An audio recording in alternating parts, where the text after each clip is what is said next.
Cao nhìn một xíu. Em thích mẫu người cao hơn em. Cao hơn em đúng không? Sao vậy?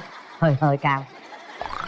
Chào nhà trai. Chào người quen à? Nhà trai tôi Nhà trai dễ thương quá à. Thôi, nhà trai tôi mướp miếp dễ thương lắm. Mép mũm mỉm dễ thương. Hơi không cao được không? Hơi thì được. Bù lại bề dày được không? Không có bề dài mà có bề dày được không? Cũng được ạ. Rồi. Quà gì tặng cho Mở người ta ra lấy luôn. ra rồi sử dụng luôn. Ừ. Trời ơi trời. Xỉu ngang à. Tiểu ngang. Vòng tay cầu hôn tình yêu của anh lung linh trên cao vầng trăng dịu êm. Chiếc vòng cầu hôn đeo được về Bình Định luôn An. Em chừng nào muốn lấy chồng à? Nó cũng tới tuổi rồi, nếu mà nhanh á, tình cảm mà đủ chiến tranh á thì tới cuối năm hoặc là năm sau, tùy theo cái tình cảm của hai người, chứ còn không có quyết định được chính xác là khi nào. Giống à. Cuối năm đó An chuẩn bị kỹ cho nói cho bạn gái nghe biết đi. Cứ xong rồi mua nhà luôn. Dạ. Đà Lạt Mill, di sản từ cao nguyên. Em tên Lâm Hồng An, năm nay 33 tuổi, sống ở thành phố Hồ Chí Minh, quê ở Tiền Giang. An làm công việc gì? Quản lý nhà hàng à. Quản lý nhà hàng ở quận mấy An? Quận 5 à. Nhà hàng Hoa hay gì? Người qua. Mời Nhà gái giới thiệu về mình nè. Em là Đào Thị Duy Thảo, em sinh năm 1995, quê ở Bình Định ạ. Thảo đang làm công việc gì và ở đâu? Dạ em là dược sĩ ạ, em làm ở Bình Định luôn ạ. Từ Bình Định em vào đây em quay hình đó hả? Dạ đúng rồi. Thảo làm ở huyện nào Thảo? Dạ em ở huyện Phù Cát anh Linh ơi. Dạ. Vừa xuống máy bay tới liền luôn ha? Dạ em tới lúc sáng. Khoảng cách thì nó hơi xa đó, nhưng mà thế không sao đâu nha An. Dạ không sao à. Anh là lấy vợ Bình Định luôn, anh từ đây nè, đừng có lo. Quan trọng mình yêu nhau rồi tới đâu nó cũng tới à. An thì làm công việc này lâu chưa? Lâu rồi, trên 10 năm. Công việc là quản lý hết tất cả bếp núc rồi nhân sự này kia Dạ, ha? đúng rồi. Trời giỏi quá. Mình ở Sài Gòn với ai? Cùng với gia đình. Ở gia đình cùng với ai nè? Anh Lễ, chị với ba. Anh rể, chị với ba. À. Mẹ đâu? Mẹ mất rồi. Rồi. Tức là giờ ở nhà đó là em là trai út á ha? Dạ trai út. Rồi. Nếu mà lấy vợ thì mình chuẩn bị sẵn sàng hết chưa An? Em chuẩn bị sẵn sàng hết rồi. Sẵn sàng hết rồi ha? Dạ. Trai út là mốt về là có là làm dâu đó ha? Không có dâu chị ơi. Không có làm dâu? Dạ. Muốn ở riêng được không? Cưới xong ở riêng cũng được. Thôi Trời ơi ngon lành không? cưới giờ xong ở riêng luôn. Bây giờ là cho tôi biết ưu điểm khuyết điểm của An đi. Để mạnh siêng năng, tiết kiệm, cần cù, nấu ăn luôn. Nấu ăn luôn? Dạ. Trời giỏi Trời ơi, quá tao trời quản lý luôn. nhà hàng mà. Nhà hàng đó là của nhà mình luôn hả? Người chị, phụ chị.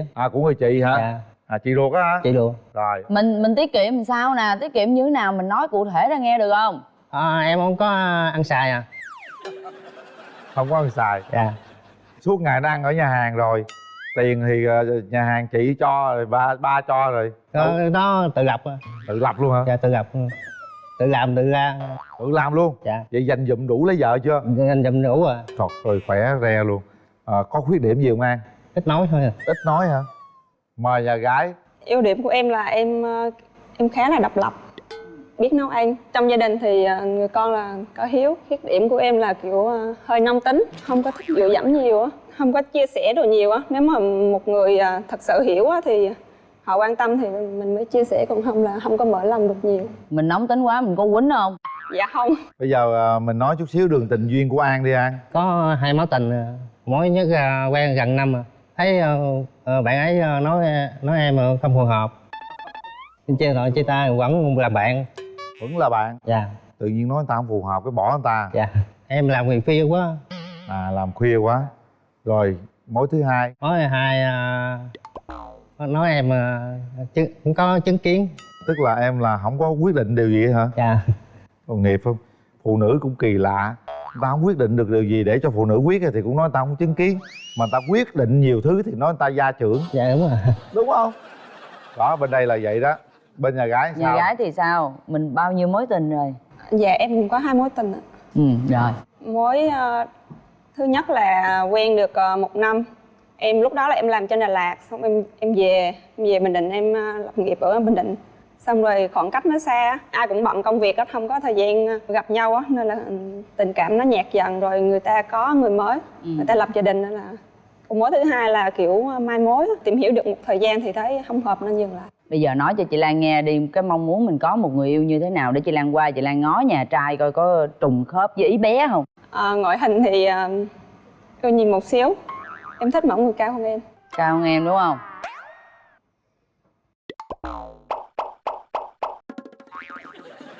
Sao vậy? hơi cao.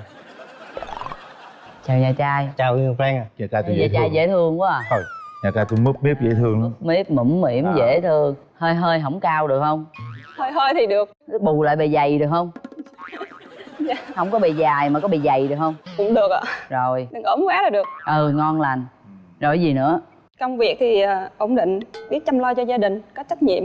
Quá ổn. Dạ. Ăn muốn khỏi lo. Đúng. Đừng ăn nhậu nhiều quá hoặc là không thích người hút thuốc. Làm quản lý chắc cũng nhậu dữ à? Có hút thuốc không An? Em không nhậu, có khách mời hút. Không có nhậu nhưng khách mời thì hút, còn không mời thì không hút hả? Dạ đúng rồi. Vậy thôi nói khách đừng mời luôn. Mình để bảng cấm hút thuốc trong quán luôn em, khách khỏi mời. Có cấm. Có cấm mà. Quán hút à. Có điểm gì không thích ở con trai không? Dạ không thích đàn ông keo kiệt, gia trưởng. Và đó là tiết kiệm nha, nhưng mà không biết có keo kiệt hay Tiết không kiệm nha. khác, keo kiệt khác. Không, em không có keo kiệt. Đúng không? Dạ đúng. Có hay mua quà cho bạn gái không? Dạ có à. Vậy được. Mai ba ăn sáng cà phê được không? Mọi ảnh viện anh cũng được. Mấy ba bữa luôn liên tục được không? Dạ được. Thấy chưa, nó thoải mái chưa? Bao có một mình anh à, rồi Không, biểu sao mà không keo. Có mời. Bao luôn không? Dạ có. Có nhỏ em gái nữa. Có. Bao Thế- luôn hả? thế không? 3 người. Dạ. Ok. Đó, không có keo nha. Không có keo. Hả? Phóng khoáng lắm. Ừ. Sao? Giờ muốn có bạn gái thì sao? Bạn gái dễ thương, biết chia sẻ công việc, quan tâm với gia đình. Yên tâm, người Bình Định dễ thương vô cùng. Nói chung riêng về người Bình Định thì có ông Mai ổng cam kết luôn rồi. Ừ. Được không? Được. Em Được có à. ghé Bình Định chơi lại. Gái Bình Định chăm chỉ nè, thấy không? Ngon lành á. Năng lượng nè, xinh đẹp, giỏi giang nè, đủ thứ á, đừng lo em. Rồi, giờ đi với ai? Với 3 người chị. 3 người chị luôn. Trời ơi, Chà, muốn qua được ba bà chị này hơi mệt. cũng hơi mệt đó. Dạ, chào ba chị. Chào anh Quyền Linh, chào chị Ngọc Lan và quý khán giả. Thì em là chị của An, chị út của An. Thì trong gia đình có 5 người chị gái, An là người út nhất, là cũng coi như là được thương nhất luôn. Vì keo kiệt á, thì em đừng lo, tại vì em của chị á, rất là tiết kiệm ở đây á, có nghĩa là biết dành dụm lo lắng cho gia đình, cũng phóng khoáng. Giống như chị đi xin du lịch, xin tiền em chị 5 triệu thôi, nhưng mà em chị cho 10 triệu với 100 đô vô túi để đi. Trời ơi. Cái đó là em hỏi lo. Chị không biết là em ở Bình Định em có chịu vô thành phố sống hay không. Còn nếu mà em lo lắng về cái việc công việc thì em chị có khả năng trợ giúp cho em mở cái gì đó cho em làm. Tự bản thân của em của chị làm ra để tiết kiệm chứ không có nhờ bất kỳ ai hỗ trợ. Hay quá. Rồi chị thấy nhà gái thì sao chị? Em thấy nhà gái rất là dễ thương, cũng thấy cũng hiền, hơi lanh lanh, cũng phù hợp với em trai của chị. Cảm ơn nhà trai. Nhà gái đi với ai? Dạ em đi với 2 đứa em ạ. Rồi, chào nhà gái. Em thấy cũng ok. Ok đúng không? Dạ. Nếu như anh chị thấy được thì cho như cơ hội. Rồi. Mở rào. Bắt đầu đi em. Đà Lạt Mill, di sản từ cao nguyên. Có món quà tặng Em cảm ơn ạ, em cũng cảm ơn quà. bài thơ à. Đúng không? Ủa, có bao thơ đó là gì vậy An? Dạ. Cái bao thơ là Bài thơ à. bài thơ hả? Dạ. Mở ra đọc này kia coi Tưởng sao. vô chờ đi ăn nhà hàng chứ. Bởi có duyên nên ta mới gặp nhau, đã có duyên thì cho nhau cái nợ. Xin em đừng có lo lắng nghĩ suy, tình đôi ta sẽ đập như mơ. Dạ rồi, em cảm ơn. Tặng quà gì nói luôn. Nè, quà gì tặng cho Mở người ta ra lấy luôn. ra rồi sử dụng luôn. Ừ. Trời ơi trời. Xỉu ngang à. Xỉu ngang. Vòng tay cầu hôn tình yêu của anh lung lên trên cao vầng trắng dịu êm. Chiếc vòng cầu hôn đeo được về Bình Định luôn An. Rồi cô gái bên đây tặng quà gì cho An đây? Dạ. Dạ em có tặng cuốn sách ạ. Càng bình tĩnh càng hạnh phúc à. Càng bình tĩnh càng hạnh phúc hả? Dạ. Đúng rồi. Đừng có nóng vội quá mất hạnh phúc á. Rồi để đó đi An. Bắt đầu quay lại nói chuyện coi nào. Bạn có thích vô thành phố Hồ Chí Minh không? Nói chung là công việc hiện tại của em á, thì đang ổn định ở Bình Định. Sau cái chương trình này á, mình có cơ hội tìm hiểu mình đi xa hơn á, thì em còn có thể đi được. Nếu có duyên nợ đây ra quải chơi luôn à. À, Nếu nếu có có gì duyên nợ nợ thì đây ra ngoài chơi phải á. luôn. Ra Bình Định á, ra ngoài đãi cho bánh hỏi lòng heo. Em chừng nào muốn lấy chồng à? Nó cũng tới tuổi rồi, nếu mà nhanh á, tình cảm mà đủ chín chắn á, thì tới cuối năm hoặc là năm sau tùy theo cái tình cảm của hai người chứ còn không có quyết định được chính xác là khi nào. Giống Cuối năm đó An chuẩn bị kỹ chưa, nói cho bạn gái nghe biết đi. cưới xong rồi mua nhà luôn. Dạ. Quá dữ. Cưới xong Nói là ta chung mua. là cái tính của em thì nó độc lập ở đâu sống cũng được, quan trọng là nó phù hợp công việc của mình thôi. Em thì em thích làm việc chứ em cũng không có thích mà ở nhà bạn trai chăm lo. Em là dược sĩ hả? Dạ em dược sĩ. Đó. An có thể mở tiệm bán thuốc cho bạn gái được không? Mở tiệm cho bạn gái thì được.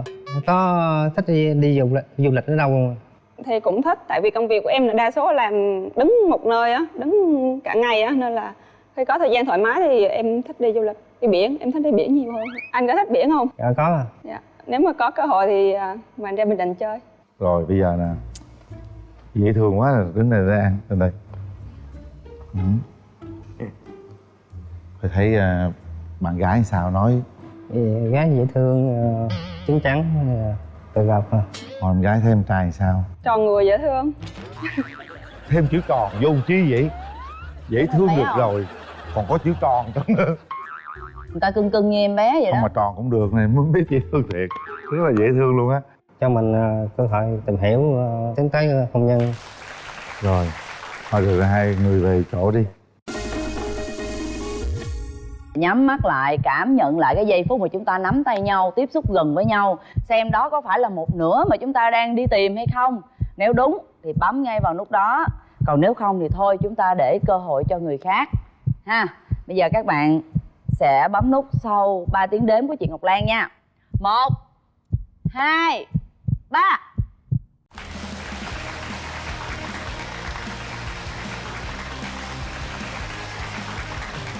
Bấm cùng một lúc đó. Chính nhất chúng ta là hẹn hò với nhau. Trời, hợp quá. Hai đứa ôm cái coi nó hợp không. Ôm vô thử cái coi. Để nguyên tôi chụp cái mình coi. Còn không? Dạ. Ôm đã không? Ôm được không? Vừa tay Mát không? lắm á. Dạ. Rồi hai đứa nắm tay chặt vô cái coi. Bây giờ một nụ hôn đầu tiên nè. Dối chút, giới chút cũng sao. Bữa sau người ta không có mang guốc nữa. Để tay lên cằm, để tay lên cằm đâu mà. Đó. Dạ vâng ạ. Hay là có may cho khách nữa hay là? Dạ đúng rồi, may cho khách nữa. Nhưng mà thường thì may cho khách chỉ là sơ mi quần tây thôi. Còn riêng may váy là chỉ có may cho mình em. Nên thường là những sản phẩm độc quyền. Bạn mong muốn cái điều gì ở người bạn trai của mình? Đối với bạn trai của em thì thứ nhất là phải lớn hơn em. Tại sao phải lớn? Nhiều khi chưa chắc cái tuổi lớn mà cái quan điểm đã lớn. Lớn bao nhiêu, bạn muốn hơn lớn hơn bao nhiêu? Dạ, 20 khoảng tuổi. từ 20 tuổi thì cũng hơi lớn quá, tầm từ 7-8 tuổi. Vậy là bên kia hợp rồi đó, hợp với bạn rồi đó. Dạ, thường thì em cũng không có đòi hỏi bạn trai của em nhiều quá. Chào em tên gì? Em tên là Mỹ Dung ạ. Dung năm nay bao nhiêu tuổi? Dạ, năm nay em 23 tuổi ạ. Em đang hiện là nhân viên sale ạ. Nhân viên sale rồi, Dạ hôm vâng. nay đi cầm cái này là cái gì đây? Cầm theo gì đây? Dạ, cái này là quà bí mật của em. Xin mời bạn trai của chúng ta.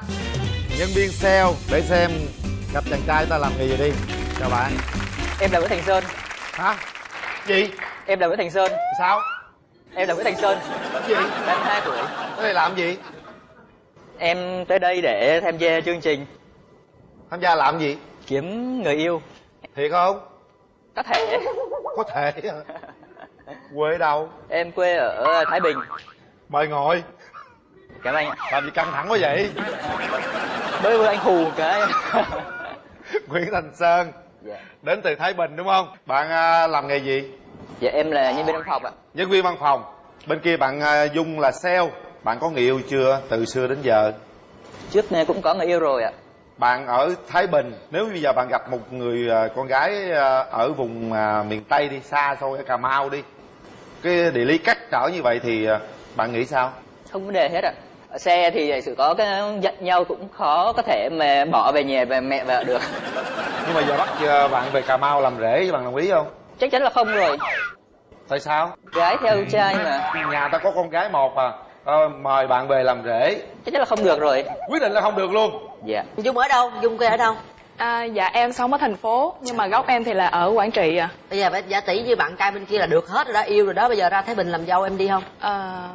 Yêu đắm đuối rồi đó, bây giờ còn có cái chuyện là ở đâu nữa thôi. Nếu mà yêu đắm đuối mà không thể bỏ được thì chắc em sẽ đi. Sẽ đi. Dạ vâng. Tốt. Hôm nay chị nhìn thấy em là rất là trẻ trung, rất là xinh đẹp, công việc sale tiếp xúc với rất nhiều người. Dạ. Thế từ đó giờ em có bao nhiêu mối tình rồi? Nếu mà tính theo mối tình chính thức á, chính thống luôn là có 2 mối tình à. Còn mà râu ria? Dạ cái đó thì nhiều lắm ạ. Nhiều lắm hả? Dạ. Thế bữa nay em đi đến chương trình với ai? Dạ em đi với mẹ em à. Mẹ đâu? Dạ đây ạ. Dạ chào cô. Cô có mấy người con gái vậy cô? Cháu nó con một hả cô? Cô có một cháu một thôi. Bây giờ nếu như mà cái con rể của cô đó là ở xa đó, ở Tú Úc, ngoài Thái Bình đó, rồi đem con cô qua ra ngoài đó ở thì cô nghĩ sao? Cô đồng ý không? Đồng ý. Quan trọng là chúng nó sống hạnh phúc với nhau là quá tốt. Dạ. Vậy cô có mong muốn gì cái người rể tương lai của mình là người như thế nào không? Trong mong một cái con rể sống có trách nhiệm, có tính chung thủy, đừng có hút thuốc, đừng có chửi thề. Có hút thuốc không? Dạ không ạ. Có chung thủy không? Dạ cảm ơn cô. Thật là có chung thủy.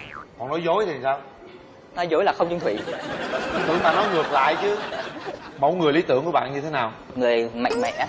Tại sao phải cần một con gái mạnh mẽ? Người ta thường lấy vợ có người yêu là cần người con gái dịu dàng, nhẹ nhàng thôi. Mạnh mẽ là người đàn ông thôi. Đủ mạnh mẽ hơn bạn sao? Chắc chắn là không mạnh mẽ hơn em được rồi ạ. Bạn có quyết đoán không? Quyết đoán ạ. Trong gia đình bạn có gia trưởng không? Gia trưởng thật ra thì cũng không hẳn là không tốt. Em có thể nói em gia trưởng. Dung có sợ một người đàn ông quá gia trưởng làm chồng của mình không? Dạ có à. Bởi vì tính em thì cũng ngang bướng. Ngang bướng, mình Vâng. nghĩ bạn rất năng động mà ngang bướng. Dạ. Hôm nay bạn mặc cái đầm rất là đẹp. Ai tư vấn tại sao bạn chọn cái đầm này? Chiếc váy này là do mẹ em may ạ. Dạ. Mẹ may. Dạ vâng, mẹ may, Mẹ mẹ thiết kế và mẹ may luôn. Mẹ thiết kế luôn. Dạ mẹ vâng. thợ may hả? Dạ vâng ạ. Hay là có may cho khách nữa hay là Dạ đúng rồi, may cho khách nữa. Nhưng mà thường thì may cho khách chỉ là sơ mi quần tây thôi. Còn riêng may váy là chỉ có may cho mình em. Nên thường là những sản phẩm độc quyền. Bạn mong muốn cái điều gì ở người bạn trai của mình? Đối với bạn trai của em thì thứ nhất là phải lớn hơn em. Tại sao phải lớn? Nhiều khi chưa chắc cái tuổi lớn mà cái quan điểm đã lớn. Lớn bao nhiêu? Bạn muốn hơn lớn không bao nhiêu? Dạ, 20 khoảng tuổi. Từ 20 tuổi thì cũng hơi lớn quá, tầm từ 7-8 tuổi. Vậy là bên kia hợp rồi đó, hợp với bạn rồi đó. Dạ. Thường thì em cũng không có đòi hỏi bạn trai của em nhiều quá. Tại thường em có cái kế hoạch sẵn trong cuộc đời của em rồi. Kế hoạch sao đâu, nói luôn cho mọi người nghe. Đây là cuốn sổ mà lúc nào em cũng mang theo. Rồi. Và cũng rất là ghi nhiều thứ ở trong này. Hiện giờ thì em đang 23 tuổi. Rồi. Riêng với tới 26 tuổi thì em sẽ kết hôn. Khoảng 27 tuổi thì em sẽ muốn có baby. Từ năm 27 tới năm 30 tuổi là thời gian để ổn định gia đình. Và khi 30 tuổi thì lúc đó em có thể tự bắt đầu kinh doanh và tự lập nghiệp cho mình. Chà, còn Dạ. gì nữa Bạn không? gái có kế hoạch rất rõ ràng. Bạn có kế hoạch gì không? Có. Kế hoạch như thế nào? Trước tiên là lập gia đình. Lập gia đình ngay bây giờ hay là đợi vài năm nữa? Nhưng mà càng sớm càng tốt. Càng sớm, nếu bạn kia nói chờ tới 3 năm nữa thì bạn đồng ý không? Anh sẽ cố gắng thuyết phục để mà mình sẽ rút ngắn cái thời gian đó lại. Bạn muốn sớm nhất là bao nhiêu? Mai cũng được. Mai cũng được. Rồi. Muốn vợ quá đúng không? Hôm nay bạn đến phim trường với ai? Em đến với lại em gái á. Em gái đâu? Em gái bạn đâu? Xin chào bạn. Anh mình muốn vợ quá rồi, bạn thấy sao? Bố mẹ em chắc cũng mong lắm rồi. Mong lắm rồi hả? Sao em không tìm người mai mối cho anh của mình? Thường là em gái á, thường là biết tính xấu của anh rồi, thấy là nếu mà giới thiệu bạn gái cho ảnh thì tội bạc luôn. Tính xấu của anh là gì? Hãy nói luôn đi. Dạ cái này em chưa cho ảnh đường rút lui, cho nên là chắc để về bạn này nó tự tìm hiểu. Đúng Rồi thôi giờ mình nói tiếng xấu rồi đi, cùng kia chịu không đồng ý luôn. Tính xấu bạn là gì? Em thấy tính này gì của anh tốt hết. Nói thật đi. Thôi cho ta nói cái tốt đi. Trời ơi. Cái tốt á. Tốt thì nói chung là chị nhớ em tốt lắm. Trời đất. Người này còn chưa hiểu rõ bản thân mình nữa, làm sao mà có thể mà tìm hiểu ai được. Tôi không có thích mấy người vậy đâu nha. Trời ơi, mặt xinh quá. Mặt xinh ý, tao nói toàn gái hả? Xinh trai cũng được vậy. Mũi cao dữ. Bao nhiêu tuổi hồi nãy nó ba mấy? Dạ 32 ạ. 32, từ từ đi, 3 năm nữa thì mới 35 hà, vẫn được. Trai lấy vợ chi sớm. Bây giờ lấy nhau là ở Sài Gòn đúng không? Hay là về Thái Bình? Dạ về Biên Hòa ạ. Ủa sao vậy? Sao nãy nó quê Thái Bình? Thì quê Thái Bình còn nhà ở Biên Hòa ạ. Bây giờ ta ở Sài Gòn làm sao ta đi về Biên Hòa được? Em cũng vừa ở Biên Hòa và đi lên Sài Gòn làm việc, đâu có vấn đề gì đâu ạ. Để chị hỏi bên đây có chịu đi Biên Hòa không nha? Dạ, Biên Hòa so với Thái Bình thì vẫn gần hơn à. Cũng đỡ ha, Dạ, hồi cũng nãy được. Thái Bình mà em còn chịu đi nữa mà huống chi ở Biên Hòa. Rồi, bây giờ mình xem thế nào rồi mình gặp mặt nhau luôn ha. Chào bạn. Chào anh ạ. Nếu như bây giờ bạn bên đây nói là thôi bây giờ yêu quá rồi, ngày mai cưới luôn, chịu không?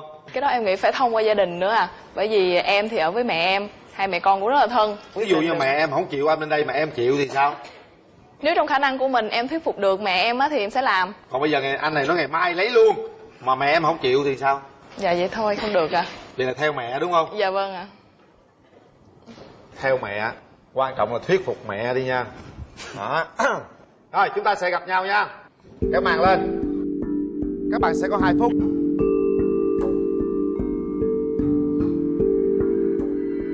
2 phút bắt đầu. Cho anh à. Cho em. Đến với chương trình thì em có một món quà nhỏ muốn dành tặng cho anh nè. Đây là một quyển sổ, mong anh có thể nói được những cái gì mà mình thích vào. Dạ. Rồi, cảm ơn. Không có quà. Em chưa có biết là họ của anh là họ gì ạ? Anh Nguyễn Thành Sơn. Anh họ Nguyễn đúng không ạ? Dạ. Không có chung họ với em là được rồi. Vấn đề gì với họ em ạ? Thường thì quan điểm gia đình em là thường thì cùng họ Lê, thế thì mình sẽ là người họ hàng gia đình thì thường không có được ghép với nhau. Chứ anh thấy em cũng rất là xinh đẹp và cũng cá tính nữa. Mà tại sao lại những anh chàng mà em để ý á, một là có bạn gái, hai là đã có gia đình, vì họ chững chạc thì thường họ đều có yên bề hết rồi. Bây giờ bạn nữ thấy bạn nam thế nào? Cảm nhận thế nào về bạn nam? Em thấy anh hơi nhát. Em đã nhát, anh còn nhát hơn em nữa. Đâu chị thấy em đâu có nhát đâu. Em thấy vậy á? Thấy bên đó nhát đó. Thấy bạn gái này có phù hợp với mẫu người mình đang chờ đợi không? Bạn này rất là đẹp. chứ mà tính cách của em thì lại trái ngược, đôi khi lại trái ngược hoàn toàn với vẻ bề ngoài. Em ngang bướng, cứng đầu. Thì trong cái tiêu chuẩn của anh, cái tiêu chuẩn lựa chọn thì cái yêu cầu đầu tiên của anh là mạnh mẽ. Thì anh nghĩ là cái tính cách của em rất là phù hợp. Anh có nghe cái trong cái định cho tương lai của em á là có trong 27 tuổi đúng không, là lập mở công ty đúng không? À 30 27 tuổi sẽ sinh con. Cái việc đó là việc của đàn ông, sao lại chồng em sau này sẽ là giám đốc. Đúng rồi, chị hỗ trợ em. Hết giờ. Chúng ta sẽ có 3 tiếng đếm để suy nghĩ xem chúng ta có đồng ý hẹn hò với nhau hay không. 1 2 3.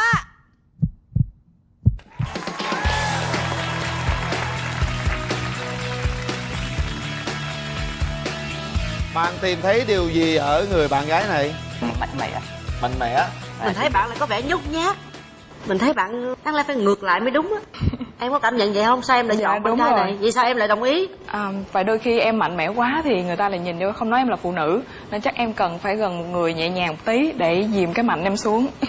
Đó cũng là một cái ý kiến, đó là một cái cảm xúc đầu tiên khi chúng ta gặp nhau. Chúc mừng hai bạn và hy vọng rằng hai bạn sẽ tìm thấy được nhiều cái sự đồng cảm với nhau hơn nữa. Chúng ta có thể nắm tay nhau để truyền một tí cảm xúc trong lần đầu tiên gặp mặt. Cảm nhận được. Không, bên đó tình ý, đi có đem theo khăn giấy, hãy em khóc là đưa qua liền. Em thích cái đó. Còn tiêu chuẩn của bạn là gì thế nào? Đối với em thì một người con gái dễ thương, hiền dịu, trên mặt thì hình trái xoan. Trái xoan, bên kia trái dừa. Rất là dễ thương và rất là năng động. Em tên gì? Em tên Yết, em 23 tuổi. Em đang làm nhân viên văn phòng, anh xuất nhập khẩu. Xuất nhập khẩu là công ty em nằm ở đâu? Dạ, ở quận Bình Tân ạ. Quận Bình Tân. Chúng ta chờ xem chàng trai chúng ta làm cái gì ở đâu. Xin mời.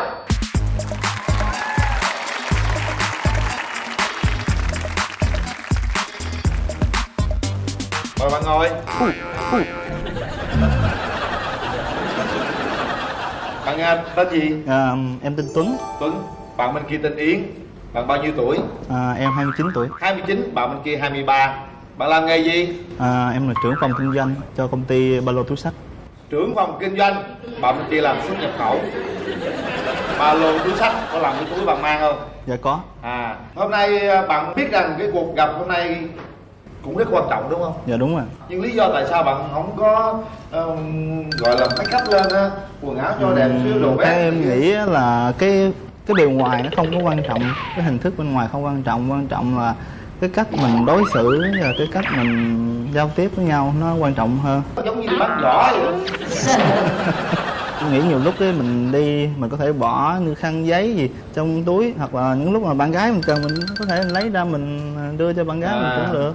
Có ai nói bạn là có cái đầu rất là lạ không?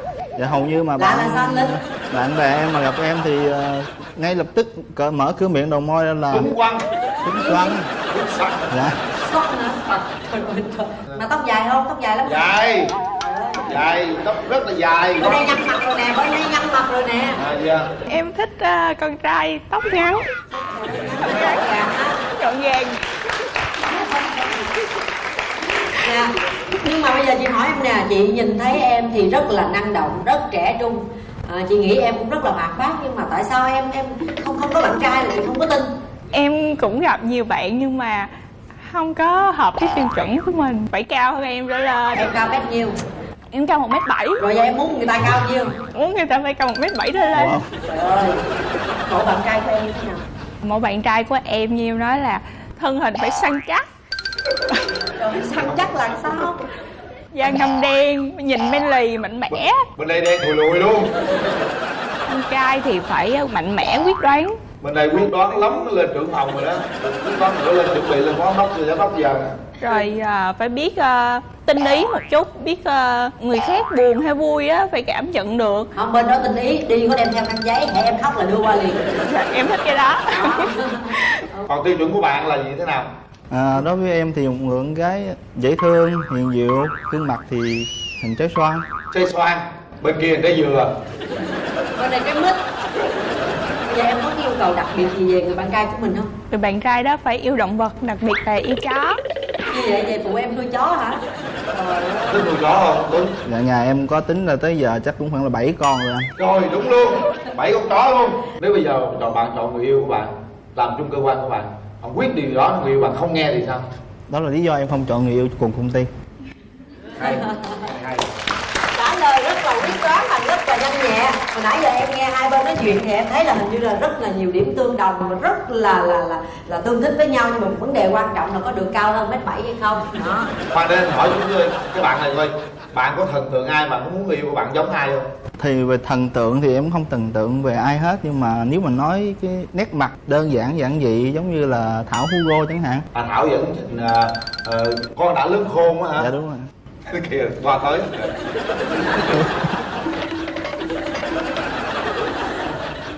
Để dài chút xíu đi, chị làm thẩm mỹ này chị duỗi tóc cho. Em đứng lên thì coi coi được cao hơn 1m7 không? Thì em nhón lên tí. Ngồi này chắc không tới rồi. 1m67 hả? Dạ. Tôi đoán trúng bóc mà tôi nhìn là tôi biết 1m67 là tôi chuyên đi đo hàng mà. Không đi được rồi. Thiếu 3 phân. Thiếu 3 phân là em ơi, chưa kể em mang dài. Đó, bây giờ em tính sao đó, em tính chị thấy chị làm được rồi đó. Được rồi. Định chưa đứng lên nha, Chào học liền bạn. á. Thấy là biết người mẫu rồi. Bên kia muốn mặt giống Thảo Hugo, cái này mặt cũng xinh ha. Còn bạn muốn bạn trai bạn giống diễn viên nào không? Giống anh Quyền Linh. Giống Quyền Linh hả? Bên kia cũng hơi giống đen đen á. Ha. Rồi để xem được giống Quyền Linh không nha. À, mà coi có giống Quyền Linh không? Này cũng giống rồi nha. Nhưng đeo cái vỏ tôi không thích rồi nha. Mà muốn mình đi hẹn người yêu Tóc đeo cái quăng vỏ. mà dài tới đầu gối luôn đó. Rồi, Định nha. chúng ta sẽ gặp nhau 2 phút, các bạn sẽ quyết định xem có đồng ý hẹn hò hay không. Màn đâu, kéo lên. Nôn lắm mà tự xoay luôn, tôi đâu cần xoay cái đó đâu. Đó, thấy có óc chưa? 2 phút bắt đầu. Chào em. Chào.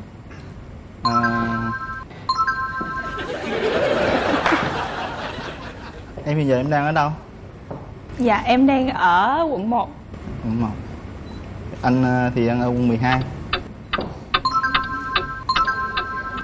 Gì nhiêu đó thôi hả? Để ba cái mũi dằn đứng luôn rồi. Ngồi nuốt nước miếng không ngồi ơi.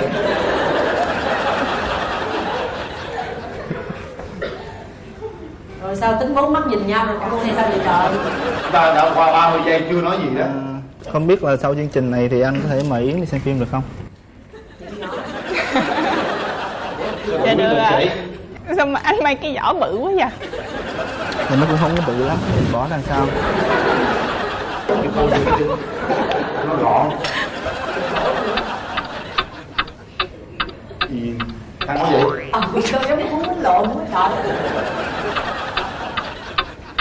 Còn hết thời gian rồi, không nói nữa. Ôi cơ hội, không biết dụng dụng gì hết trơn. Chúng ta sẽ có 3 tiếng đếm để quyết định hẹn hò không hẹn hò. Dù có hẹn hò hay không đồng ý hẹn hò, các bạn vẫn được đến với vòng quay số may mắn với những sản phẩm từ Toshiba. Mời đặt tay ra phía sau. 1 2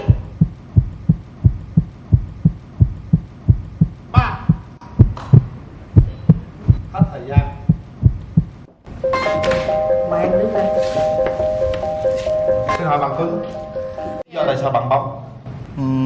Bởi vì mình thích người nào đó thì tốt nhất là mình nói thật ra, đó cũng là một cái cơ hội cho mình. Chính xác, rất là mạnh mẽ. Có phải em không chọn bạn trai cái bên vì thiếu 3 phân không? Dạ em nghĩ cái ấn tượng đầu tiên nó quyết định. Khi mà em nhìn ảnh thì em nghĩ là có thể là làm bạn hợp hơn. Bạn Tuấn có buồn vì điều đó không? Thì buồn chút nhưng mình đừng có lòi ra nhiều quá. Đừng lòi ra. Nghĩa là bạn có buồn nhiều, bạn không lòi ra. Có buồn, ok. Anh làm trong văn phòng thôi, anh chỉ làm giờ hành chính, làm đến 4:30 chiều là anh nghỉ rồi. Thì thường trước anh chưa có người yêu thì anh mỗi lần làm xong thì anh hay đi chơi cầu lông, là chơi đến khoảng 6:30 7 giờ là anh về nhà. Thì hồi nãy anh cũng có chia sẻ là điểm yếu của anh là hay ngủ trễ, tại vì cái công việc của anh là mình cần cái sự mà tập trung cao độ nhất này. Thì cái thời gian mà tối trễ 11 12 giờ cái lúc đấy nó yên tĩnh thì nó phù hợp hơn với cái sự tập trung của công việc của anh. Còn về cái công việc của em thì một tuần 2 đến 3 buổi làm đêm, thì còn những cái ngày kia thì cũng làm giờ hành chính rồi đúng không? Dạ đúng ạ. Thì mình cái này thì mình có thể hẹn hò được. Được nghỉ bù mà con, cứ hôm nào làm đêm là hôm sau được. Vậy là hôm sau được nghỉ. Dạ. Còn chủ nhật là cũng làm luôn đúng không? Dạ đúng rồi, bên em là không có lễ Tết là mình cứ trực. Dạ. Là hỏi nhà em có điện cái nào hư không? Về phần điện đóm thì là đối với anh thì là chuyện nhỏ rồi, cái gì anh cũng thể làm được trong ngành điện. Mấy người làm điện cũng hay bị điện. Như con thì con chỉ làm điện, cái công việc của con là lập trình và thiết kế bản vẽ điện thôi. Con cũng không trực tiếp vào sửa điện hay là ấy. Vậy là con đi được dây điện này kia trong các công trình đấy đúng không con? Vẽ bản vẽ đó đúng không? Dạ, công trình với lại nhà máy xí nghiệp ạ. Được. Dạ. Bạn này là kỹ sư. Chứ không phải sửa điện. Bạn sửa điện là thợ điện thì mới sửa đúng không? Còn con là kỹ sư. Dạ. Thì quan điểm của anh là người phụ nữ giữ tiền. Bạn trai bên hàng rào bên đây, mình nói lớn lên để chúng ta cảm nhận về giọng nói đầu tiên nha. Mời nhà trai. Dạ, con chào chú Quyền Linh ạ, chào cô Hồng Vân. Chào con. Chào bạn gái bên kia và chào toàn thể quý vị khán giả đang có mặt trong phim trường ngày hôm nay. Con tên là Phạm Tiến Đạt, năm nay con 27 tuổi. Con đang sinh sống ở huyện Bình Chánh và làm việc ở quận Tân Phú, thành phố Hồ Chí Minh ạ. Đạt làm gì? Dạ, công việc của con là kỹ sư điện ạ. Kỹ sư điện hả? Dạ. Kỹ sư điện. Còn con, mình giới thiệu nào. Dạ, con chào cô Hồng Vân, chú Quyền Linh và toàn bộ khán giả trong chương trình ngày hôm nay ạ. Dạ, con xin tự giới thiệu, con là Dương Thị Thu Hương, 27 tuổi. Nghề nghiệp của con là điều dưỡng. Hiện con đang làm việc ở bệnh viện 175 ạ. Vậy hả? Điều dưỡng hả con? Dạ. Làm ở đâu? Ở bệnh viện 175 á. Là ở Gò Vấp á. Bé làm bên điều dưỡng. Hai đứa cùng tuổi luôn, 27 luôn. Rồi nhà gái cho nhà trai biết điểm mạnh điểm yếu của mình đi. Dạ, thưa chú Quyền Linh và bạn trai thì con có điểm mạnh là con có thể trò chuyện và lắng nghe, chia sẻ được với nhiều người, sống giản dị và tình cảm ạ. Con có điểm yếu gì không? Dạ, con hơi bị nhút nhát và kiểu sống hơi cạn nể và Thật sự mà nói thì người điều dưỡng được rất là trân trọng. Nói về nói, những người điều dưỡng đó không có bà con thân thích gì với những bệnh nhân, nhưng họ chăm sóc người bệnh nhân như là người thân như thế. Chính vì thế nên mà chú Quyền Linh á rất là yêu quý và trân trọng những cái người làm điều dưỡng đó nha. Những điều dưỡng rất là nhiệt tình. Đôi khi cũng có vài người á là bởi vì bị áp lực nhiều quá, đôi khi bị bệnh nhân chửi la sùm này, đôi khi người ta cũng bị stress. Có những lúc người ta cũng có một vài lời qua tiếng lại, nhưng đó chỉ là bộc phát thôi. Chính ra những người điều dưỡng rất là dễ thương nha. Mình cưng những người điều dưỡng lắm đó nha. Mà thực ra cái người điều dưỡng bên tôi đây là cực kỳ cưng luôn nè. Xinh xắn vậy đó hả? Nghe điều dưỡng là cưng mà thợ điện cũng cưng nữa. Dạ, con cảm ơn cô chú ạ. Rồi bây giờ nè, con nói cho cô nghe đi, cái chuyện tình của con như thế nào? Con có mấy mối tình rồi? Dạ, kể ra hơi ngại nhưng mà nếu mà nói mối tình thì con chưa trải qua mối tình nào. Dạ. Chưa có hả? Dạ, là con có thích hoặc là cũng có một số người thích nhưng mà con không thích. Dạ. Tức là con chắc cái công việc của con nó cũng chiếm nhiều thời gian quá, đúng không? Không có thời gian để mà hẹn hò luôn. Dạ, thực sự là môi trường bệnh viện nó cũng khá là áp lực ạ. Dạ. Cô điều dưỡng chưa có người yêu. Bây giờ nhà trai sao là thợ điện? Điểm mạnh điểm yếu mình cái gì? Dạ vâng, điểm mạnh của con là con không hút thuốc ạ. Con không gia trưởng và có tinh thần quyết tâm quyết đoán trong công việc cũng như là cuộc sống. Con có một lối sống tình cảm, đặc biệt là tình cảm với gia đình ạ. Ngoài ra con còn thích chơi cầu lông và đi du lịch.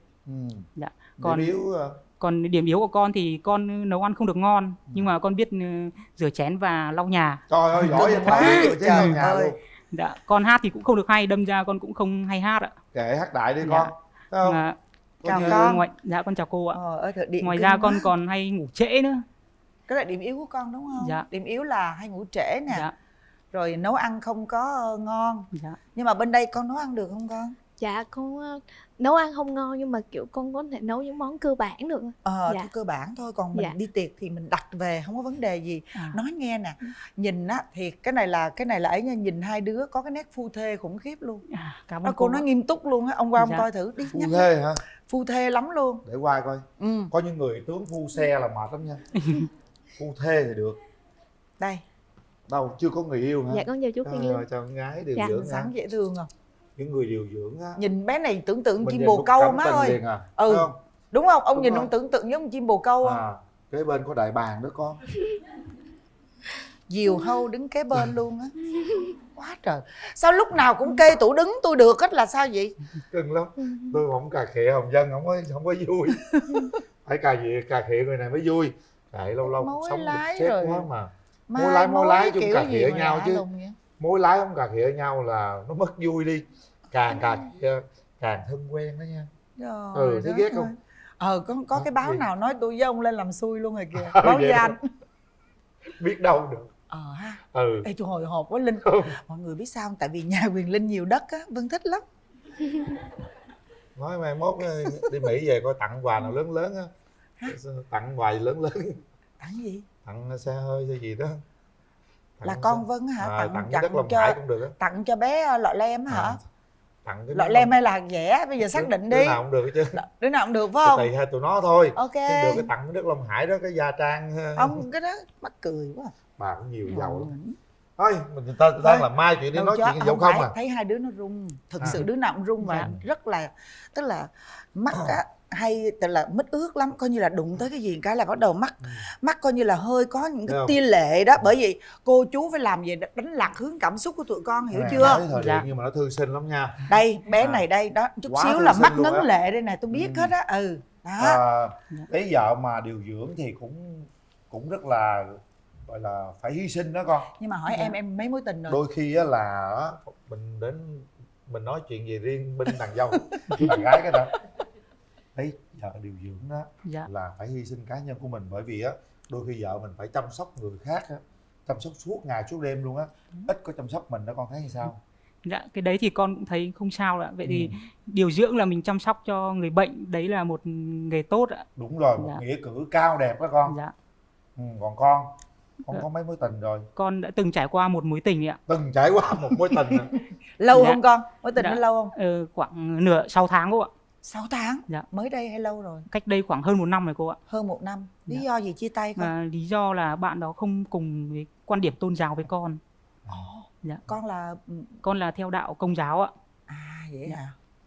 Con sao?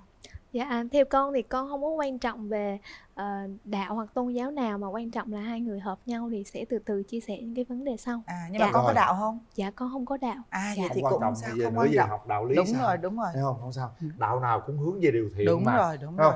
rồi. Rồi mối tình đó giờ chia tay rồi, giờ nói 6 tháng nói chung có ít quá mà. Coi như nó cũng chưa có yêu thì nhiều. hỏi đi, hỏi coi là sâu đậm đến đâu rồi. 6 tháng chắc chưa sâu đậm. 6 tháng thì chưa sâu đậm với chú cô ạ. Đúng rồi. Như vậy có nghĩa là coi như là ngang tài ngang sức á, ngang ngửa đó ha. Kẻ muốn... 8 lạng người nửa cân trong vấn đề giữ gìn gọi là trinh tiết đó. Dạ. Con muốn tìm một nửa yêu thương của mình như thế nào? Dạ, con muốn một bạn nữ là cùng nhau lắng nghe, cùng nhau chia sẻ. Vâng, thì cũng có một lối sống tình cảm giống như con vậy ạ. Người bên kia là tình cảm đó. Dạ vâng, làm nghề điều dưỡng thì đúng con rồi, chắc cô có thể khẳng định với con cái mẫu người mà con nghĩ trong đầu á, thì bên đây phải là 99,9%. Dạ. Cô đảm bảo chút xíu mở rào ra, nếu mà đúng như vậy á, thì là con nói liền cho cô nghe coi có phải như vậy hay không nha. Dạ, nhớ nha. Dạ. Gái. Rồi con. Con muốn tìm một nửa yêu thương như thế nào? Dạ, con muốn tìm một người thương là có cái tình cảm, có trách nhiệm, hiếu nghĩa, chung thủy và biết chia sẻ, biết quan tâm. Có luôn. Dạ. Ông bao nhiêu %? Ông bao nhiêu %? Cả 100% luôn đó. Đó. Ông là trai rất hiền nha. Nói gì nói rất hiền, đây nhìn đó, gương mặt rất hiền, rất là dễ thương, có phúc hậu ha. Nói chung á. Mà có thấy phu thê không? Được á. Đúng không? Hai khuôn mặt phu thê nè. Lấy nhau là sống coi như là răng lông đầu trọc lóc luôn đó. Đúng. Thấy hai đứa nó hợp lắm luôn á. Chứ không phải hai đứa mình hay cà khịa đâu. Tại tôi ông là cũng như ông Mai bà mối thôi. Ha, tôi với ông không phải là phu thê. Được rồi. rồi. Bây giờ hỏi gia mình đình hỏi đi. gia đình đi. Con đi với ai vậy con? Dạ con đi với bác ruột của con. Dạ, mời bác ạ. Bác thấy sao nè bác? Dạ, bác thấy là bác gái thấy là hai cháu nó có cái nét phu thê không? Cái cảm xúc của Vân á có giống chị không? Xin chào MC Hồng Vân, xin chào MC Quyền Linh, chào cháu trai. Chào cô. Cháu tên là Đạt phải không? Dạ. Bác không nhớ họ. Xin chào tất cả quý vị khán giả có mặt ở trường quay hôm nay. Tôi cũng xin được giới thiệu. Tôi tên là Đinh Thị Kim Tuyến, là bác ruột của cháu Dương Thị Thu Hương. Thế thì cũng lý do là cháu báo đột xuất quá là vì do có sự thay đổi của chương trình, nên là gia đình thì cũng không có xin nghỉ được để hôm nay đến đây với cháu, thì chỉ có mình tôi là đại diện cho gia đình. Thế thì tôi cũng xin có một cái vài cái ý kiến về gia cảnh của cháu Dương Thị Thu Hương. Thế thì cháu Hương thì là quê ở Hà Tây cũ, mà hôm nay là thành phố Hà Nội. Mà gia đình thì cháu được sinh ra và lớn lên ở Bảo Lộc, Lâm Đồng. Nhưng mà bây giờ thì cùng gia đình sống và làm việc tại thành phố Hồ Chí Minh. Nhà cháu thì ở quận 12 và cháu làm việc ở bệnh viện 175. Mà đó là về gia cảnh. Còn về bản thân cháu thì cháu là một người sống rất là tình cảm, có trách nhiệm và thuộc típ người phụ nữ truyền thống. Mà thế còn về phía cháu trai bên này thì bác thấy là cũng có cái nét là hiền hòa, sống là cũng có tình cảm. Thế thì bác cũng mong muốn là hai cháu cho nhau cái cơ hội để tìm hiểu. Nếu tiến tới được cái kết quả cuối cùng là xây dựng được với nhau thì là điều tốt nhất. Đó là điều bác mong muốn. Rồi, cảm ơn chị. Con đi với ai? Dạ, hôm nay đến với chương trình con đi với lại dì của con ạ, và hai người em nữa. Rồi. Dì trẻ quá dì ơi. Dạ, em chào anh Quyền Linh, chào chị Hồng Vân, chào bạn gái cuộc chơi, chào bên nhà gái ạ, cùng tất cả các vị khán giả. Em xin nhận xét về một chút về bạn gái. Dì thấy là bạn ấy được đấy con ạ. Rất là hiền, với lại những cái mà con đưa ra là dì thấy bạn rất được, hiền, nhìn dễ thương. Còn nói về một chút về Đạt á, Đạt là một người sống rất tình cảm, rất có trách nhiệm với gia đình, kính trên nhường dưới, và cũng rất là ngoan, không hút thuốc, không uống rượu, và cũng không có nghĩa là gọi là chỉ thích đam mê chơi thể thao á, là chơi cầu lông thôi. Chứ còn ngoài ra là cũng là người gọi là cầu tiến trong công việc. Công việc thì rất là gọi là cũng rất là quyết đoán, nhưng mà đặc biệt là rất là ngoan. Nên cái điểm này là dì nghĩ là ok đấy con. Thì dì cũng hy vọng là cả hai để cho nhau cơ hội để có thể tìm hiểu và là tiến xa hơn. Dạ, em xin hết. Cảm ơn dì. Dì cũng hiền với sao luôn ha. Thôi mở rào thôi. Ông phải nói nó mới mở. Mở rào. Đó, hai trẻ gặp mặt nha. Đạt với Hương ha. Thu Hương. Rồi tới luôn Đạt. Chào em. Đến với chương trình anh có quà tặng em. Dạ rồi, em cảm ơn ạ. Dạ. Rồi đây con tặng quà của mình đi con. Dạ. Ủa sao con lại tặng con heo vậy Đạt? Dạ, con thấy con heo này dễ thương. Vậy hả? Dạ. Rồi mai mốt là về làm vợ con là sẽ sung sướng như là bà heo này đúng không? Ăn no lại nằm thôi đúng không? Dạ, con cũng mong muốn là như vậy ạ. Nhiều con heo nó ủi cả đời không được. Đây đưa cô cầm. Dạ, con heo đôi khi cũng khổ lắm á. Dạ. Đến chương trình thì em cũng có món quà tặng anh nè. Dạ, anh có thể mở nó đi. Dạ.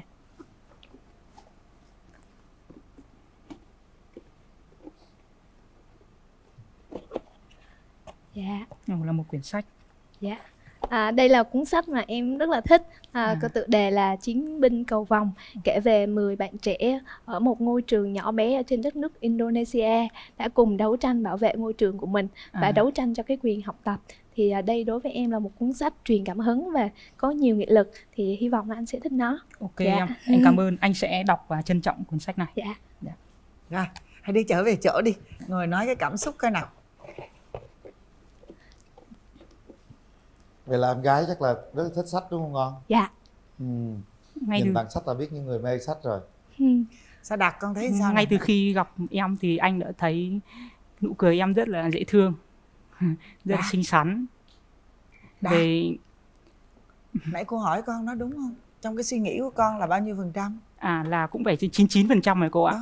Đúng rồi. Đúng là một tướng phu thê. Về quan điểm tình yêu của anh là biết trung thủy và không lừa dối, cùng nhau lắng nghe, cùng nhau chia sẻ, và đặc biệt quan trọng nhất là cùng nhau mà chịu được những cái khuyết điểm của nhau ấy, thì tình yêu nó sẽ trọn vẹn và hạnh phúc. Thì theo em thì như thế nào? Dạ thì em cũng hy vọng là công việc của em nó khá vất vả thì anh có thể chia sẻ được. Dạ, gặp anh ngày hôm nay thì em thấy rất là vui, do là kiểu em cũng hay bị xúc động. Dạ, là cũng bị dời á, nên là em thấy là cảm ơn anh vì đã tới ngày hôm nay. Hương thấy Đạt thế nào mà cảm động thế? Dạ con dễ bị xúc động. Về bị xúc động hả? Cái quan điểm về hôn nhân gia đình của Hương như thế nào, nói cho Đạt nghe đi. Thực ra thì hồi nãy khi mà Đạt nói cái quan điểm hôn nhân của Đạt thì con có đồng ý về cái quan điểm đó không con? Dạ con đồng ý ạ. Tại vì con nghĩ là tình yêu thì trong giai đoạn nào thì nó cũng cần cái sự tin tưởng và thủy chung. Hồi nãy chú Linh nói là chú Linh nói Đạt là có tới 100% cái điều con mong muốn á. Thì con thấy sao này, con nói cho chú Linh nghe cho chú vui coi. Dạ thì chắc là tìm hiểu sâu thì chắc là nếu mà có cơ hội thì con mới có thể nói được kỹ hơn. Còn Một cô gái rất là dễ xúc động ha. Nói chứ cái công việc của Hương đó là đúng là một cô gái mạnh mẽ đó chứ. Bởi vì thực chất mà nói á, những ai làm cái công việc đó là phải thần kinh thép dữ lắm luôn á, đúng không con? Dạ. Bởi vì suốt ngày mình tiếp xúc với lại những bệnh nhân người ta mệt á, người ta không có kiềm chế được Đúng cái rồi. cảm xúc của người ta, cho nên người ta dễ cáu bẳn lắm. Có bao giờ là con đem những cái cáu gắt, những cái áp lực của nơi con làm việc về nhà không? dạ, thực ra thì con cũng có chia sẻ với gia đình với lại đồng nghiệp á. Dạ. Như Rồi, bây giờ- công việc của em thì là có hay làm đêm không? Dạ có. Bây giờ nè, là thường xuyên tôi làm thấy đêm. nè, Đạt ơi. Dạ. Con lại cầm cái giấy chậm nước mắt cho Hương đi. Thử thế nào. Chậm hết nước mắt nha, rồi nói chuyện tiếp nha. Chỗ nào bị lem chỗ nào đó con bôi chỗ đó, Đúng con vậy. chùi chỗ đó. Con nào nước mắt không chùi, đừng có chùi chỗ khác, bay phân son của người ta. Nhẹ nhàng thôi, nhìn thẳng đôi mắt đó thấy sao Đạt? Dạ rất là ấm áp ạ. Ấm áp. Thấy thương ha, Có thấy sức cưng một không? sức hút ạ. Thương ha, Dạ, thương, dễ nhìn vô thương là mà. thấy thương liền, khuôn mặt này rất là phúc hậu luôn. Bây giờ Đạt Thì- nói đi, Ừ, hỏi xem mình vì- hẹn hò thế nào đó Đạt. Em làm đêm là tức là 1 tháng là mình làm đêm như thế nào? Dạ là có thường là sẽ có lịch trực thì tuần trực 1 đến 2 buổi. Trực đêm thì hiện tại là khoa em là em sẽ trực 24 giờ, là ngày hôm sau em được nghỉ. Tức là một ngày là làm đêm 1 đến 2 buổi thôi đúng không? 1 tuần là Dạ làm đêm. dạ đúng rồi. Dạ. Hương làm Vậy- ở khoa nào vậy? Dạ con làm khoa nội thần kinh ạ. Nội thần kinh hả? Trời ơi tội nghiệp. Vì thần kinh đúng là thần kinh thép luôn á. Khoa đó là cũng nhức đầu lắm á. Nhức đầu chứ. Mỗi lần mà chú làm những chương trình vào những cái khoa nội thần kinh, ngoại thần kinh đó, thực sự là ra xong mình muốn đi tu luôn vậy đó. Thôi cũng sao đâu Hương ơi. Dạ. Tại vì thực ra con cũng áp lực bằng cô đâu. Cô làm chương trình này á, trời Dạ. ơi, cô áp lực với chú Quyền Linh khủng khiếp luôn á. Mỗi ngày cô phải suy nghĩ coi ông chuẩn bị ông tung cái chưởng gì ra để mình đỡ nè, đủ thứ chuyện hết trơn á. Nói chung cũng làm việc với những người mà bị thần kinh nó mệt á. Trời ơi. Không sao đâu, mỗi người mỗi nghề con à. Trên sân khấu ba không nói vậy thôi chứ Bên kia xuống dưới chửi lên tơi tả luôn. Vậy chứ xuống hồi mà hết chương trình vô phòng là chửi tao nó nghe không hết luôn. Thôi giờ lại trở lại hai đứa đi, hết xúc động chưa con? Dạ. Hết xúc động chưa? Dạ được rồi. Rồi bây giờ cười Dạ. tươi lên nào. Đó, bây giờ hai đứa hẹn hò sao đi thử xem. Mình Như- tổ chức hẹn hò lần đầu tiên ở đâu nè Đạt, đề Như- ra thử xem. Công việc của anh là kỹ sư điện này, thì anh làm trong văn phòng thôi. Anh chỉ làm giờ hành chính, làm đến 4:30 chiều là anh nghỉ rồi. Thì thường trước anh chưa có người yêu thì anh mỗi lần làm xong thì anh hay đi chơi cầu lông, là chơi đến khoảng 6:30 7 giờ là anh về nhà. Thì hồi nãy anh cũng có chia sẻ là điểm yếu của anh là hay ngủ trễ, tại vì cái công việc của anh là mình cần cái sự mà tập trung cao độ nhất đi. Thì cái thời gian mà tối trễ 11 12 giờ, cái lúc đấy nó yên tĩnh thì nó phù hợp hơn với cái sự tập trung vào công việc của anh. Dạ. Còn về cái công việc của em thì một tuần 2 đến 3 buổi làm đêm, thì còn những cái ngày kia thì cũng làm giờ hành chính thôi đúng không? Dạ đúng ạ. Thì mình cái này thì mình có thể hẹn hò được. Được nghỉ bù mà con, cái hôm nào làm đêm là hôm sau được vậy nghỉ. là hôm sau được nghỉ. Dạ. Còn chủ nhật là cũng làm luôn đúng không? Dạ đúng rồi, bên em là không có lễ Tết là mình cứ trực. Dạ. Đạt hỏi nhà em có điện chỗ nào hư không? Về phần điện đóm thì là đối với anh thì là chuyện nhỏ rồi, cái gì anh cũng thể làm được trong ngành điện. Mấy người làm điện cũng hay bị điện như con thì con chỉ làm điện, cái công việc của con là lập trình và thiết kế bản vẽ điện thôi.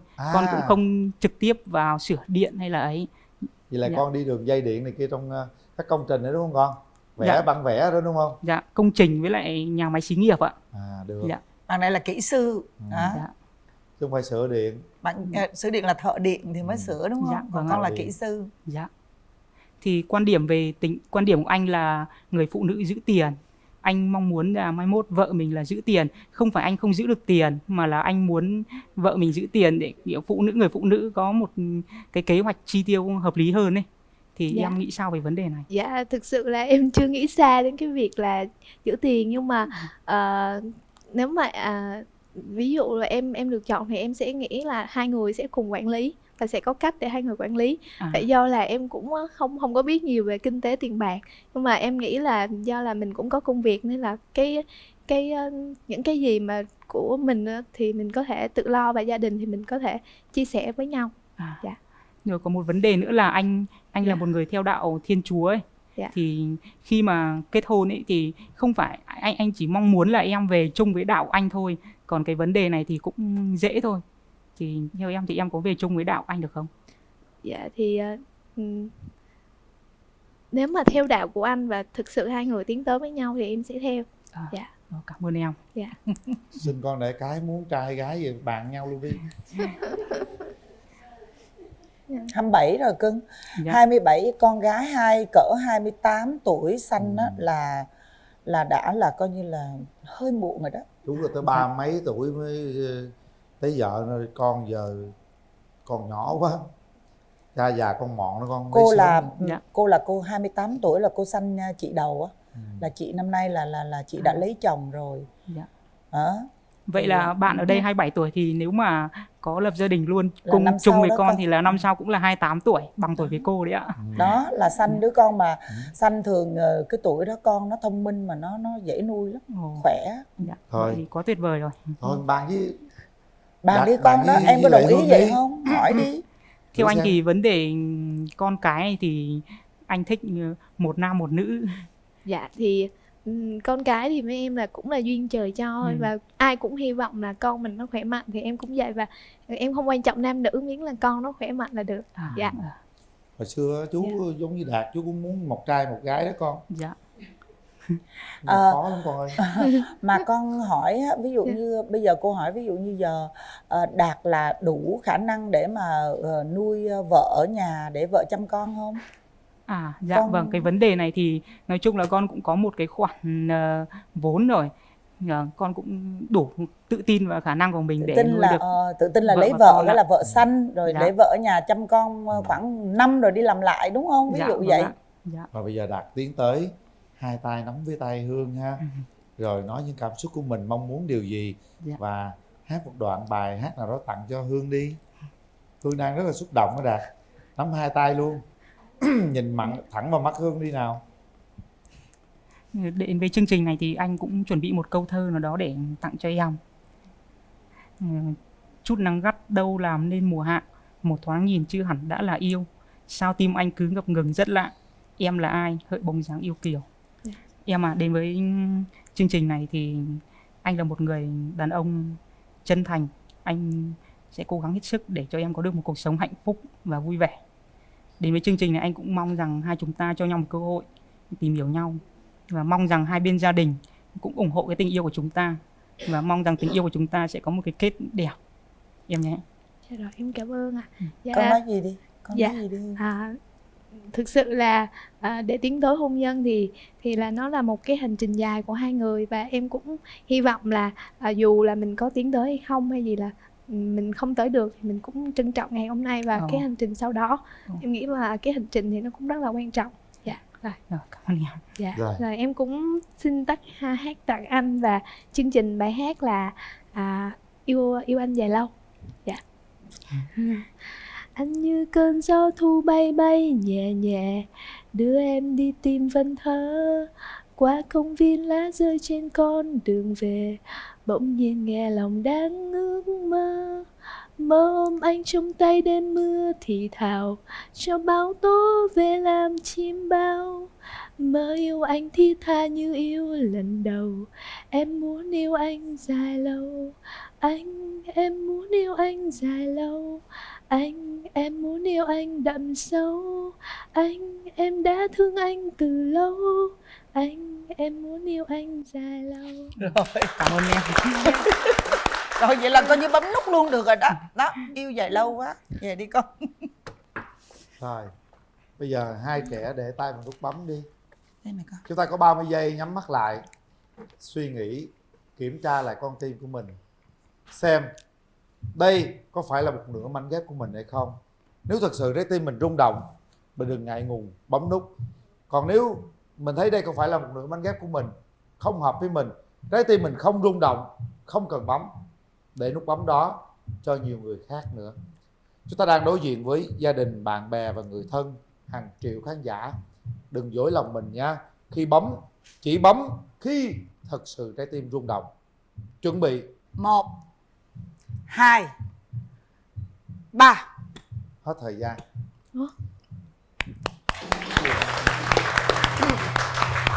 Chúc mừng hai đẻ. Như vậy họ đã kiểm tra lại con tim của mình rồi.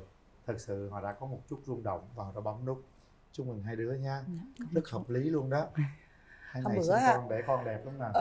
Linh, đẹp hôm bữa lắm Vân quay cái vợ chồng son á, là có một cặp á, họ không có bấm nút nhau. Tức là tham gia chương trình Bạn Muốn Hẹn Hò ha. Rồi á, bạn nữ tham gia một số, bạn nam tham gia một số, không bấm nút.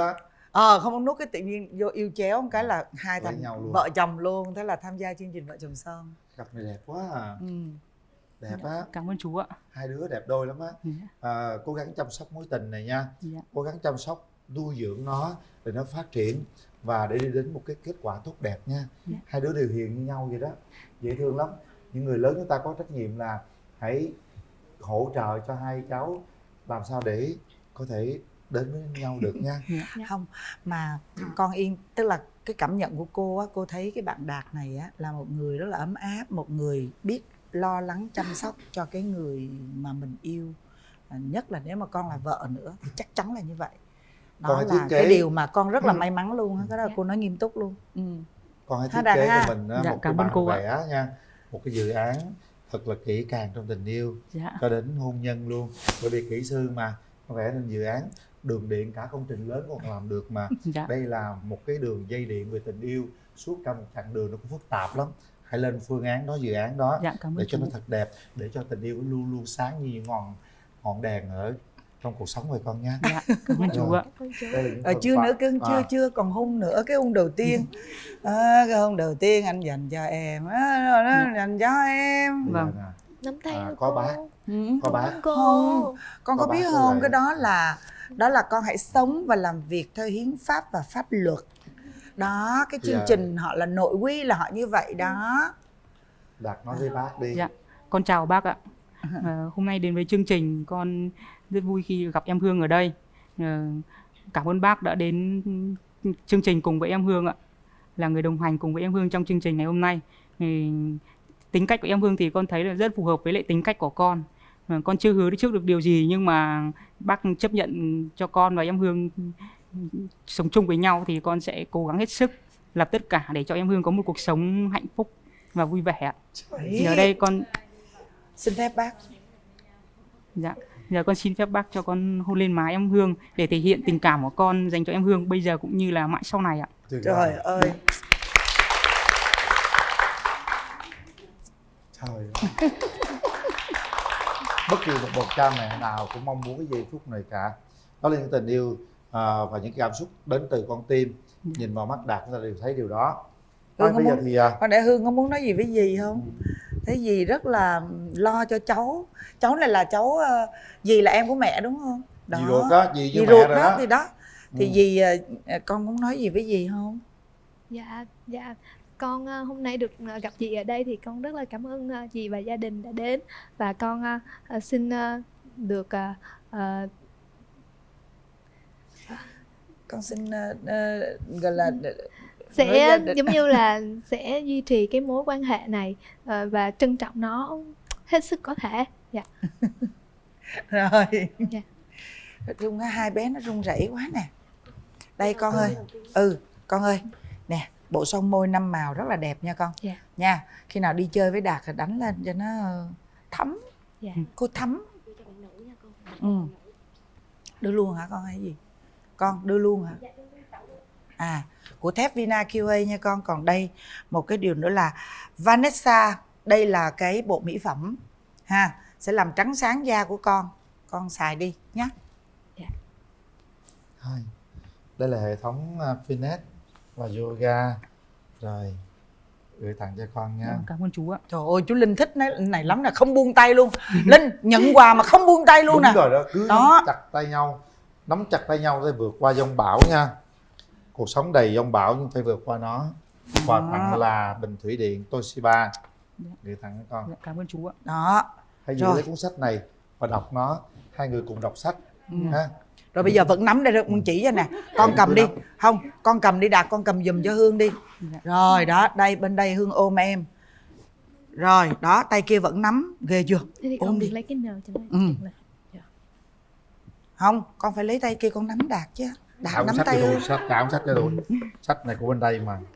Đó, về đọc. Tay kia nắm con. Dạ. Rồi chưa? Rồi, con cảm ơn ạ. Rồi. Cố làm sao phải nắm tay, bằng mọi giá phải nắm tay. Đó. Nắm tay về tận nhà luôn ạ. Đúng rồi, về tận nhà luôn nha. Đây, rồi, đi xuống cầu thang. Dạ. Cầu thang này. Bước qua chào bác cái, chào dì cái rồi về. Hai đứa bước qua chào bác cái nào. Bước qua đây chào bác cái trời. Qua đây chào bác cái nào. Chào bác xong chào dì. Đó. Đấy. Rồi. Rồi, bên đây nè, rồi chào dì xong nào. rồi mình quanh kia luôn con. Đi bên đây quẹo tay mặt, đi ra ngoài tâm sự. Chào dì chưa đó, trời ơi. Coi như hôm nay là